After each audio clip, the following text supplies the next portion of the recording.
இன்வெஸ்ட்மெண்ட்னு பார்த்தாலே 2 விதமா ஏர்ன் பண்ணலாம். 2த்துலயுமே காம்பவுண்ட் இன்வெஸ்ட் பண்ணி தான் ஏர்ன் பண்ணுவோம். 1 ஆர்டினரி இன்வெஸ்ட்மெண்ட். எப்பயும் போல ஒரு மியூச்சுவல் ஃபண்டோ இல்லை இண்டெக்ஸ் ஃபண்ட்லையோ மாதம் எஸ்ஐபி போட்டு லாங் டேர்மில் வெல்த்தை ஜென்ரேட் பண்ணும். நம்பர் 2 ஸ்டாக் பிக் பண்ணி இன்வெஸ்ட் பண்ணும். இந்த ஸ்டாக் பிக் பண்ணுறது மூலிமா நம்மளுக்கு டிவிடெண்ட் கிடைக்கும் வருஷம். டிவிடெண்ட்னா என்னன்னு கேட்டிங்கன்னா, இப்போ நீங்கள் ஒரு கம்பெனியில் இன்வெஸ்ட் பண்ணுறீங்கன்னு வச்சுக்கோங்க.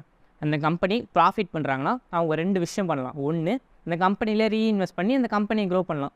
அப்படி இல்லையா, அந்த கம்பெனியில் இருக்க ஷேர் ஹோல்டர்ஸ்க்குலாம், அது மாதிரி நம்மள மாதிரி ஷேர் வச்சுருக்கவங்களுக்குலாம் அந்த ப்ராஃபிட்டை பிரித்து கொடுக்கறது தான் டிவிடெண்ட். எல்லாருக்கும் கொக்கோ கோலா தெரியும். கொக்கோ கோலாவோட சிஇஓ இருக்கார்ல, அந்த கம்பெனிலே அவர் தான் ஹையஸ்ட் சேலரி வாங்குவார். அவரோட வருஷ சேலரி எவ்வளோன்னு பார்த்தீங்கன்னா $18 மில்லியன். அதுவே அந்த கம்பெனியில் ஸ்டார்டிங்லேயே வாரன் பஃபெட் இன்வெஸ்ட் பண்ணார். அவரோட டிவிடெண்ட் மட்டும் எவ்வளோன்னு பார்த்தீங்கன்னா $704 மில்லியன். நம்ம ஸ்டாக் பிக் பண்ணி இன்வெஸ்ட் பண்ணோன்னா நம்மளுக்கு வருஷம் டிவிடெண்ட் கிடைக்கும். கிட்ட டைம் அண்ட் இன்வெஸ்ட் பண்ண மணி இருந்துச்சுன்னா எப்படி ஸ்டாக் பிக் பண்ணுறதுன்னு கற்றுக்கோங்க.